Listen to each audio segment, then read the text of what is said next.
Grabe talaga yung corruption list. Talagang pinagkakitaan talaga. Something's wrong sa pag-install nitong solar lights na to. Una-una, bakit kulang?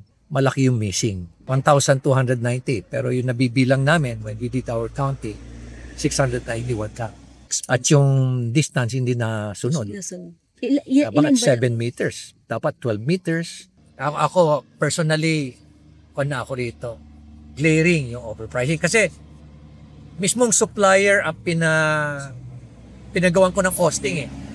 Pati yung semento, pati yung faceplate, pati yung pole, pati yung arm, pati yung kinosting niya lahat sa akin. Why are they so comfortable? They're so bold, so brazen na ginagawa nila. Parang hindi na sila ma-check. Wala nang sense of accountability. Ganun na sila katapang. Sa tingin niyo may mapaparusahan ba yan, sir? So, papile namin ng kaso. I think definitely may mapaparusahan niya.